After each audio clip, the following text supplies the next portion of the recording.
तेरे इश्क में हो गया. So finally I am going to review the movie Tere Ishq Mein. Guys, honestly I'm really sorry for this review because I know तुम सब लोगों के अलग अलग विचार होंगे and I respect it, पर ये मेरा विचार है, so I would expect you to respect it. See, Dhanush is good. I mean, I'm not very Tollywood fan. I'm very Bollywood fan and hence I went to watch this movie and I guess मुझे टॉलीवुड वाले boycott भी कर सकते हैं कहने के बाद, but मैंने अभी तक बाहुबली नहीं देखी है और KGF भी नहीं देखी है. I am sorry. तो सबका अलग अलग टेस्ट होता है. मैंने पुष्पा देखी, ठीक है, सिर्फ ऐसा नहीं कि बिल्कुल नहीं देखी. तो there are like few movies that I can watch, but few like थोड़ा हिस्टोरिक में मुझे ना सब थोड़ा नींद आती है. मुझे हिस्ट्री वैसे भी सब्जेक्ट पसंद नहीं था स्कूल में.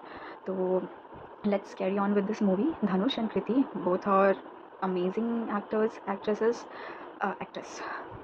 तो दोनों ने बहुत अच्छा एक्ट किया है और मैं ये नहीं कह सकती कि उनमें और पोटेंशियल होता. तो जो कि मैं छावा मूवी में कह सकती हूँ विकी कौशल के लिए, उसके लिए मैं अलग से रिव्यू बनाऊंगी. बट फॉर नाउ तेरे इश्क में तो इसमें क्या होता है कि फर्स्ट हाफ में, and before I begin again there is one more thing I want to add on. मैं ऑनेस्टली ये सॉन्ग सुनी थी, तेरे इश्क में क्या से क्या हुआ, तेरे इश्क में हो रहा फना. ये सॉन्ग देखने के लिए कि भाई ये सॉन्ग कभी आएगा, क्या ऐसा होगा कि भाई ये सॉन्ग बजेगा और फिर सीन्स चल रहे होंगे, फिर भले वो हेटरेड वाला लव हो, लव वाला लव हो या ना हो. बट फर्स्ट मेरा डिसअपॉइंटमेंट वही वो था. तो बोलते ना एक चीज़ अगर आपको गलत लग जाए तो फिर आपको कुछ खास लगता है, तो वैसा हुआ. ऑनेस्टली मूवी में बहुत सारे सीन्स अच्छे अच्छे थे. राइटर को मैं बस इतना बोलना चाहूँगी कि he tried very best things, but it didn't had a good sequence. मतलब जहाँ पे बैक स्टोरी कब हो रही है, फ्रंट स्टोरी कब हो रही है. So I was just trying to connect and before I connect कुछ अजीब दिखा देते थे. तो and you know when you like a movie, when you relate to it, जब तक तुम रिलेट ही नहीं करोगे तो तुम क्या बोल सकते हो, क्या देख सकते हो, कैसे वो 3 घंटे थिएटर में बिता सकते हो. Either you would sleep.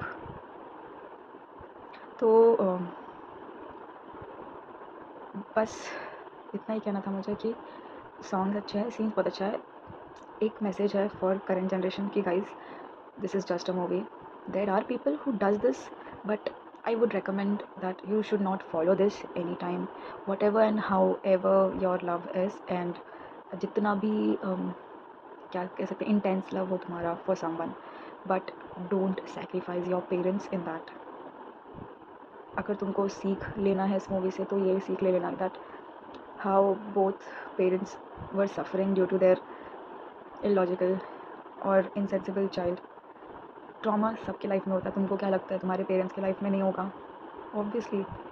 But they are so big, they became so big and mature in the early stage कि उनको उन सारी चीज़ों से भी बड़ी चीज़ें जो है उन पर ध्यान देना ज़रूरी लगता है. तो बस इसीलिए see that movie for entertainment, but don't follow anything which Dhanush और कृति डज. बट तुम इससे ये सीख ले सकते हो कि how you can not make your parents suffer. And yes, love is very strong feeling, very strong emotion. But देखो कि सामने वाला भी उतना ही रेसिप्रोकेट कर रहा है या नहीं. मैं ये नहीं कहती कि इक्वली होगा, बट एटलीस्ट रिस्पेक्टफुल हो और कदर करे सामने वाला भी जिसके लिए तुम इतना कर रहे हो. Because you are not here in this life just for that single person. वो सब झूठा है.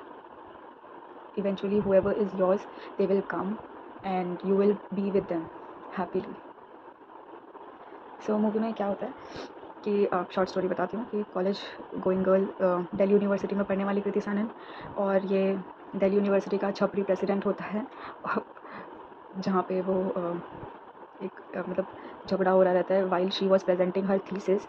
और तभी ये दोनों का इंटरेक्शन होता है फॉर द फर्स्ट टाइम, जहाँ पे वो किसी को मार रहा होता है और मारते मारते वो उस जगह पे उस ऑडिटोरियम में लेके आ जाता है जहाँ पे वो प्रेजेंटेशन दे रही होती है इन फ्रंट ऑफ जूरीज. और तब ऑब्वियसली कृति सानन उसको इतनी सुंदर लग जाती है, जो कि वो है नो डाउट. बट जो भी है, तो इसमें भी एक कहीं ना कहीं वो रेसिस्ट वाली चीज़ें दिखाई है. बट ठीक है, I mean you can ignore it if you are just watching it for entertainment purpose. Hopefully you are doing for that only. तो अब इनका इंटरेक्शन हो गया एंड इसको ये पसंद आ गई पहली नज़र में, ऐसा जादू कर दिया, तेरा बन बैठा है मेरा जिया. ये होने के बाद अब ये मतलब इसको ये समझ में, बिकॉज इसका जो थीसिस प्रोजेक्ट रहता है वो अग्रेशन पे होता है कृति का. तो ये बेचारे धनुष को एक सब्जेक्ट की तरह ट्रीट करती है और धनुष इसको उसके पीछे लट्टू हो जाता है बिकॉज, चलो यार I am being honest, because of her skin colour. क्योंकि वो मेंशन भी करता है, वो पूछती है कि तुमको मेरे में क्या पसंद आया, तो बोलता है बॉडी, बॉडी पसंद आई। ठीक है। और ये बनने के बाद मैं पूरा डिटेल नहीं दूंगी। ये लोग मिलते हैं, ये दोनों में प्यार होता है, बट ऑब्वियसली स्टैंडर्ड्स का डिफरेंस होता है, लाइक रहने सहने का लाइफस्टाइल का डिफरेंस होता है, which eventually Kriti doesn't want it. And मैं इसमें किसी पर्टिकुलर ऐसा सिर्फ लड़कियों के साथ नहीं, but somewhere everybody wants a good lifestyle. I won't say कि best, but nobody wants to downgrade their lifestyle willingly, तो कभी नहीं। तो यही वो भी चाहती है, लेकिन ये बहुत इनोसेंट होता है। अब ये इसको फंसा रही होती है क्योंकि ये भी फंसना चाहता है, तो दोनों भी एक तरह से म्यूचुअली पागल होते हैं कि ये इतना पागल है किसी के पीछे कि अपने पेरेंट्स को सब चीज़ दुनिया भूल के बस एक बंदी के पीछे पागल हो रहा है। और ये इतनी पागल है कि बोल रही कि खुद ही आ रहा है, मतलब खुद ही अगर कोई डस्टबिन बन रहा है तो चलो मैं भी कचरा डाल ही देती हूँ अपना। तो इस तरह से फर्स्ट हाफ निकल जाता है, जहाँ पे फिर एंट्री होती है इसके एक फ्रेंड की। और इसी बीच में एक प्रोफेसर भी आता है जो कि थोड़ा सा इंटरेक्शन दिखाता है, because and we already guessed it कि यहाँ पे कुछ तो ऐसा होगा कि मतलब इसका कुछ तो कनेक्शन आगे दिखाएगा। तो वो जो प्रोफेसर आया रहता है आकृति से मिलने, वो सेकेंड हाफ में दिखाता है कि वो उसका पति बनता है, एक शादी होती है and she gets pregnant as well, because ये उसको जाके कर्ज किया रहता है कि भाई तू शंकर करे तुझे भी एक बेटा, तब तू समझे कि एक बेटे का समथिंग समथिंग।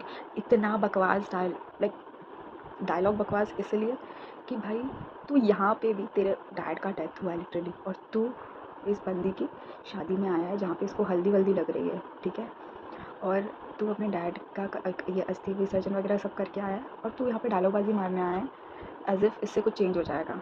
ऊपर से यहाँ पे भी तुझे खुद को इम्पोर्टेंस देनी है। तेरे डैड ने जो सैक्रिफाइस किया, जो इतना कुछ किया, what about that? Nothing.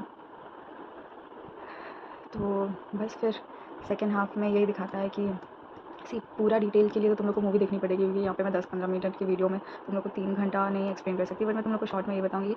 It's not that worth it, but if you have money then you can go for, like it has mixture of everything. Like थोड़ा प्यार है बट वन साइडेड ही दिखता है वो, और क्योंकि कृति वाला साइड बहुत कम दिखा है। So that was my problem कि ना, चलो तुमने बंदे का साइड का पूरा स्टोरी दिखा कि हाउ लवली या फिर how loving he was, that he was so behind her, but ये नहीं दिखाया कि how she landed to military या सॉरी नेवी फोर्स वाला, because obviously after his dad's death what he does, वो बहुत मेहनत करता है, और इसके पहले उसने यूपीएससी भी क्रैक की रहती है। वाई? बिकॉज उसको प्रॉमिस किया रहता है, बिकॉज ऑफ उसका ईगो ये तोड़ना रहता है उसके बाप का, लाइक लड़की के बाप का। तो and where she was already like right कि भाई तू यूपीएससी कर, तू आईएएस बन, तू सेम लाइफस्टाइल में आ जाएगा, हम दोनों का शादी हो सकता है। मतलब डायरेक्टली नहीं बोला, बट ऑब्वियसली लाइफस्टाइल, उसको क्या प्रॉब्लम था, लाइफस्टाइल का ही प्रॉब्लम था ना। When she went to his house somewhere she was not comfortable, because obviously everybody has different lifestyle and time लगता है एडजस्ट करने में। एंड देखो थोड़ा चेंजेस तो सब कर लेते हैं, बट ड्रास्टिक एडजस्टमेंट में टाइम लगता है, झगड़े होते हैं, बहुत कुछ डिफरेंसेस होते हैं। So you have to understand that. And कोई मतलब मेजर स्टेप ना ले so, but they both were crazy, and specially the guy, he just because उसने यूपीएससी के एग्ज़ाम के टाइम पे बोला था कि अगर मैंने ये क्लियर कर लिया तो मैं कॉल करूँगा और वो कॉल उठा लेना, और बस उसने कॉल नहीं उठाया, इसीलिए उसने बॉटल में समथिंग कोई तेल वेल डाल के घर चला दिया। What the hell, why? Seriously, तुम्हारा अग्रेशन किस चीज़ के लिए? घर को क्यों बर्बाद किया? तुम्हारे अग्रेशन के लिए तुम्हारे में लॉजिक भी नहीं था, दिमाग भी नहीं था कि एक तो तुम इतना बड़ा स्टेप लेने जा रहे हो, और क्या सोच के फ़ोन नहीं उठाए इसलिए। Very mature. तो सेकेंड हाफ में वो आती है, प्रेग्नेंट रहती है। मैं लास्ट का बताती हूँ तुम लोग को सीधा। और ये पहले तो एक्सेप्ट नहीं करता क्योंकि ऑब्वियसली अब उसको नहीं चाहिए ना कृति, क्योंकि अब वो नेवी ऑफिसर बन गया है और उसके डैड भी नहीं रहे because of Kriti, not because of him. उसके लिए है कि कृति की वजह से हुआ, but obviously it was because of you idiot. अगर तू ऐसा सब नहीं करता तो डैड, एंड उसके डैड को कुछ भी नहीं हुआ रहता डूड, उसके डैड इतने हेल्दी रहते, but just because he was fed up of his son he took that step in lots of stress. So please make sure if you love your parents, you should not take any step which would harm them in any means. They are very important for your life, for you, and if they are not there, so people who doesn't have them, they understands their value. So just make sure to respect them and value them till they are there with you. So last like और बेकार सा dialogue था जहाँ पे she says कि ये बच्चा भले ही मेरा और जैसी का है पर ये तुम्हारे जैसा है। मतलब बच्चा पैदा नहीं हुआ है अभी, बच्चा अभी पैदा नहीं हुआ है और ये बंदी इसके प्यार में, धनुष के प्यार में दारू पी रही है प्रेगनेंसी में, लाइक गंदी alcoholic. She is bleeding from here from everywhere, from womb, everywhere, मतलब कुछ भी। This movie is unrealistic. I mean I would never have done this for anyone. Sorry, I love my parents very much, and even for my parents, I would not do this kind of a thing कि भाई मेरे papa mummy मुझसे प्यार नहीं करते इसलिए मैं दारू पी। बेटा तो इसलिए पी रही थी कि तेरे पास पैसे थे, अगर तू भी इसके जगह पे होती ना, बंदे की जगह पे फाइनेंशियली, तो तू नहीं पीती। और तेरा बंदा नेवी में, अगर वो यहाँ पे होता तो तेरे को पीने भी नहीं देता। तू पी रही थी तो मज़ा आ रहा था और बाकी कुछ नहीं। ये जो भी लोग कहते हैं ना कि दारू पीने से मुझे बहुत स्ट्रेस होता है इसीलिए मैं वो पीता हूँ या फिर फूकता हूँ, everything is here. That is for this video. So basically I didn't like the movie that much, and me and my sister, we were just laughing on that movie. हाँ, जब वो डैड वाला सीन हुआ ना, that was something मतलब मुझे aggressively emotional scene था वो. So I was feeling aggression for Dhanush, but very emotional for his dad, because I understand how difficult it was for his dad, even though I am not anybody's dad, but I have a dad, so I understand, because I'm seeing him doing the hard work जो कि सबके dad करते ही हैं. So just respect it, and don't waste your dad's money. If you are earning it, then go and waste it. Use your money for that movie, please, or else just don't watch it. Okay, so that is the end for this video, and if you like the review and my bug, then just subscribe the channel and like the video. And if you have any opinion or something, you can just share it in the comment section below. And thanks for watching. Love, respect your parents, love yourself, trust yourself, and you can do anything. Bye, good night.